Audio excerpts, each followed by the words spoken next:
Dobré ránko, priatelia, pozdravujem vás a želám pekné ráno na Slovensko. Ja som sa od včera ocitol v Bangkoku. Bola tu jedna udalosť, kedy delegácia Európskej únie pre Thajsko organizovala stretnutie 19 ambasád a človek sa zadarmo mohol tohto eventu, tejto udalosti zúčastniť.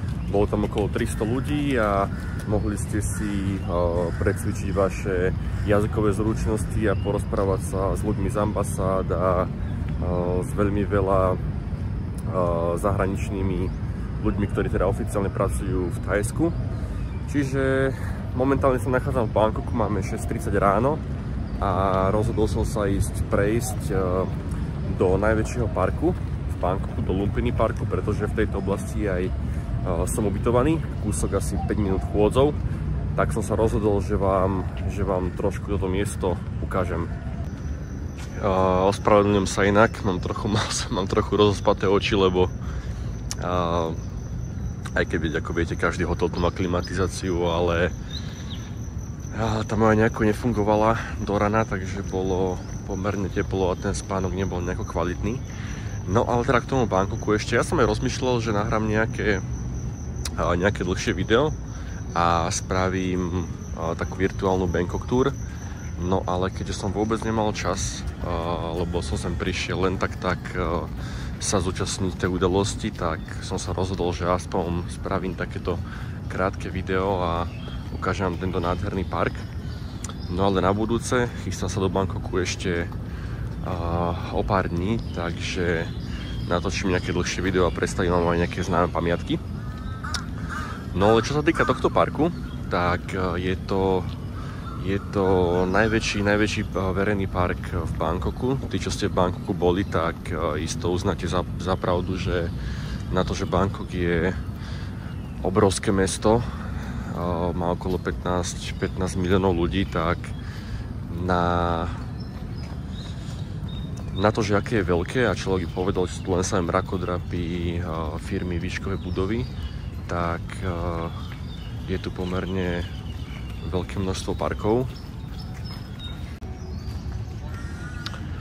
Tento park, teda ako som spomínal, nazýva sa Lumpini a keby sa sem chcete dostať a viete, ako sa dopravovať metrom, tak nachádza sa presne pri zastávke, ktorá sa taktiež nazýva Lumpini, takže vôbec nie je potom problém len vystúpiť a do tohto parku vstúpiť. On má asi 4 vchody v každom rohu a je to enormne veľký park, teraz by som nechcel klamať, že koľko má metrov štvorcových. Ale je to teda najväčší park v Bangkoku a taktiež aj najstarší. Bol otvorený pre verejnosť v roku 1925 a predtým slúžil ako miesto pre kráľovskú rodinu, do ktorého teda chodila odpočívať kráľovna, najmä teda král 6. Ako si môžete všimnúť, tak po pravej strane väčšinou teda čínska komunita cvičí tai chi. Ale vidíte tú atmosféru, že síce je 6:30 ráno, povedali by ste si, že ľudia sa chystajú do práce a užívajú si raňajky, ale tí Aziati sa pomerne veľmi dobre starajú o svoj životný štýl a môžete to vidieť, že ľudia rôznych vekových kategórií si užívajú pomalé ráno a snažia sa rozhýbať svoje končatiny. No väčšinou v Thajsku, aj keď človek pracuje pre medzinárodnú firmu, tak tu tie firmy väčšinou začínajú svoj pracovný deň okolo 9 hodiny ráno, takže človek má veľmi veľa času si ráno privstať a ísť si trochu zacvičiť. A paradoxne, keby tu je človek okolo obeda alebo okolo 2:00, 3:00, tak tu nenájdete skoro nohy, lebo tí, čo ste boli v Thajsku alebo v juhovýchodnej Ázii, tak viete, že tým, že sme skoro pomerne na rovníku, konkrétne nie na rovníku, kúsok nad rovníkom, tak to slnko je tu enormne silné a okolo obeda sa tu že vôbec nedá vonku fungovať, takže preto je tu najviac ľudí veľmi skoro ráno alebo potom neskoro večer pred záverečnou. Tento park je otvorený od 4:30 rána do 9:00 večer. Je tu voľný vstup. V každom verejnom parku v Thajsku je voľný vstup, čiže človek neplatí nič. Môže sem prísť na bicykli alebo si teda bicykel tu požičať, ale ten až od 10:00 do 3:00. Takže presne v tom čase, kedy tu nie je veľa bežcov.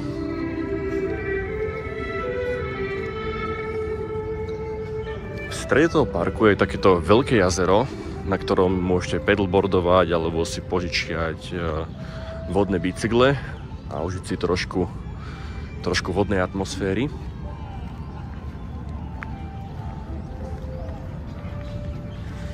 No tu už vidíte inak v pozadí veľmi veľké a vysoké budovy. Toto je taká celkovo priemyselná a biznis časť mesta. Nachádza sa tu veľmi veľa medzinárodných spoločností, nadnárodných korporátov. Čiže pomerne večer najmä tu stretnete aj veľmi veľa cudzincov. Ja keď som tu žil na vysokej škole, rok som strávil v Bangkoku ako výmenný študent na univerzite a bol som nedaleko tohto parku aj s kamarátom zo Slovenska. Boli sme tu dvaja študenti. No a chodievali sme sem pomerne často, lebo boli sme tu počas covidu. No a teda nedalo sa robiť skoro nič okrem len prechádzania sa na verejnosti, takže nám to padlo celkom vhod. Tu chvíľočku uvidíte, že dá sa hrať aj badminton. Neplatí sa vlastne nič, len prijete, dohodnete si partiu a zahráte si. Sú tu k dispozícii inak aj tenisové kurty, basketbalové, volejbalové ihrisko, taktiež sepak takraw ihrisko. To je jeden z národných športov v Thajsku. Možno ak ste videli niekedy tento šport v televízii, kde je taký mix nohejbalu, kedy vlastne Thajci, Filipínci a najmä teda Indonéščania, to sú tri krajiny, smečujú, neviem ako by som to vysvetlil, smečujú nohami, majú loptičku a prehádzajú si ju cez sieť. Je to niečo úplne ako volejbal, treba si to pozrieť na YouTube, volá sa to sepak takraw, a len tieto tri krajiny sú v tom najlepšie na svete a vždy, keď sú nejaké medzinárodné udalosti, tak vyhrávajú súťaže.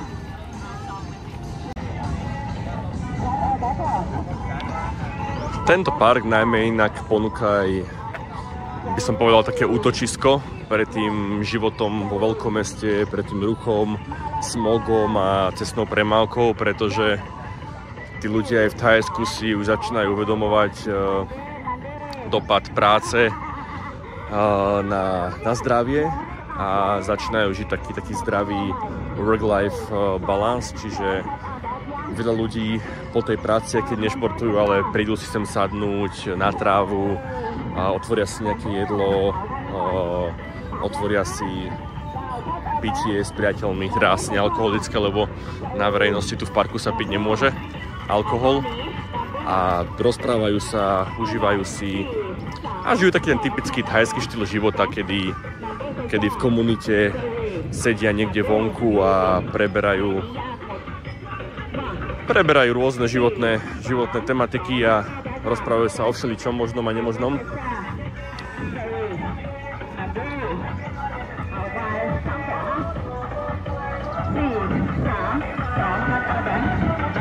Tu môžete vidieť sochu a pomník 6. kráľa, Rama 6., za ktorého vlády sa teda tento park otvoril pre verejnosť, a tento pomník je tu postavený od roku 1942, čiže vlastne 17 rokov potom, ako bol ten park otvorený pre verejnosť. Taktiež veľmi zaujímavou skutočnosťou je tá, že v tomto parku sa nachádza približne 400 po anglicky tzv. Monitor lizard, alebo teda varanov. A tieto varany sú veľmi veľmi premnožené a teda populárne a vyskytujú sa po celej juhovýchodnej Ázii, ale tak teda najmä v tomto parku v Bangkoku.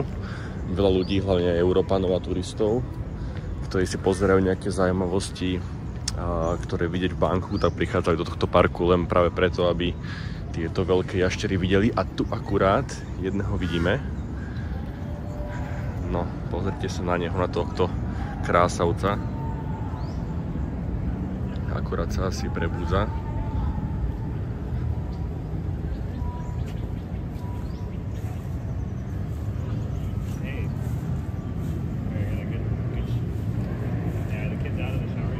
Takže tu ho máme.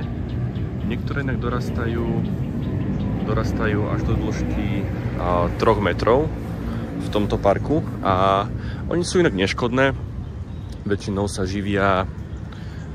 živia mŕtvolami, teda mŕtvi. Aha, tu je ďalší, rovno na chodníku.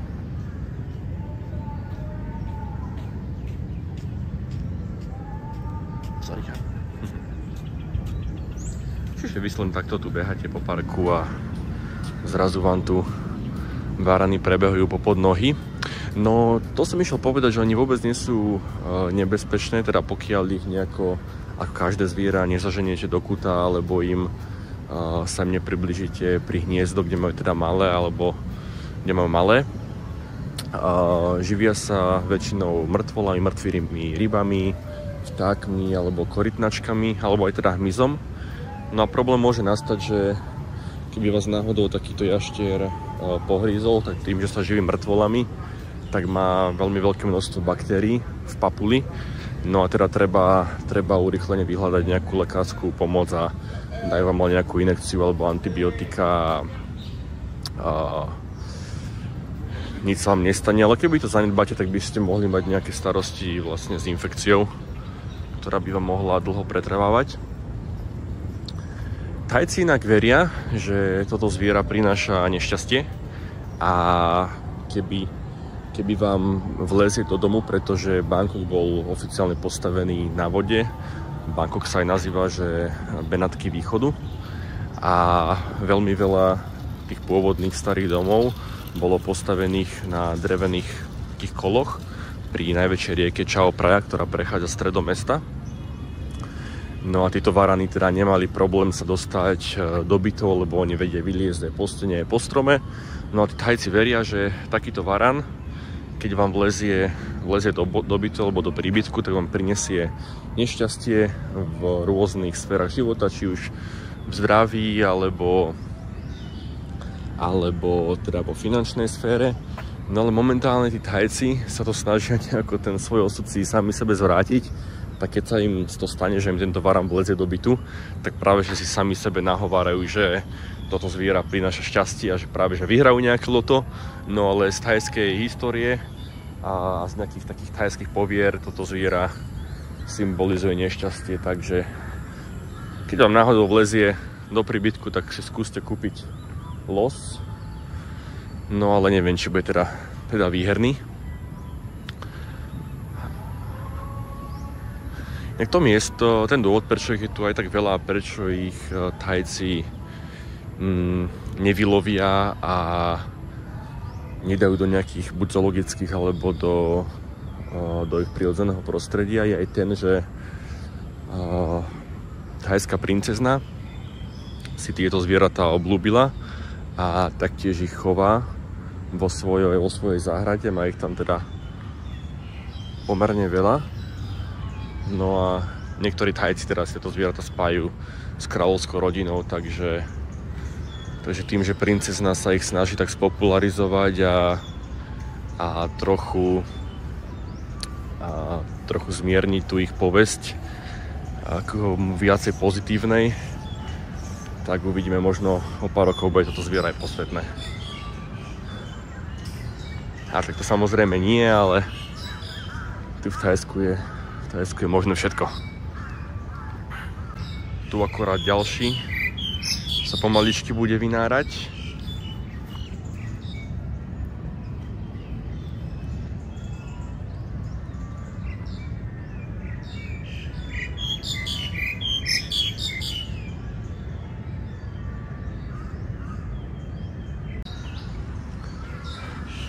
A ja teda prejdem touto krátkou alejou a pôjdem pomaly, no aj tu máme aha krásavca.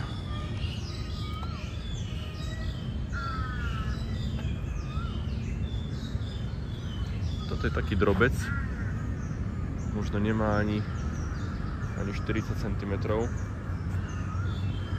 Ale vravím, no, že tie najväčšie majú aj okolo 3 metrov. A sú to plaché zvieratá, plaché jaštery, len no vravím, každé zviera, pokiaľ začnete do kúta, tak je problém. No teda ja pomaličky pôjdem na izbu. A na raňajky a smer ku mne na Pattaju. Tak verím, že sa vám toto video ranné, také trochu ospalé, páčilo. A isto, ak budete v Bangkoku, tak tento park navštívte, fakt stojí to za to a je jedno, ktorý navštívite. Všetky tie parky sú pekné, sú niečím zaujímavé, ale teda tento park je špecifický tým, že sa tu nachádza veľmi veľa týchto jašterov. Takže pozdravujem vás všetkých na Slovensko. Ja sa o pár dní prihlasím s ďalším videom. No a pravdepodobne o týždeň sa budem poberať do Bangkoku taktiež, tak natočím potom dlhšie video aj s nejakou Bangkok tour. Takže priatelia, pozdravujem vás a prajem ešte krásny deň. Čaute.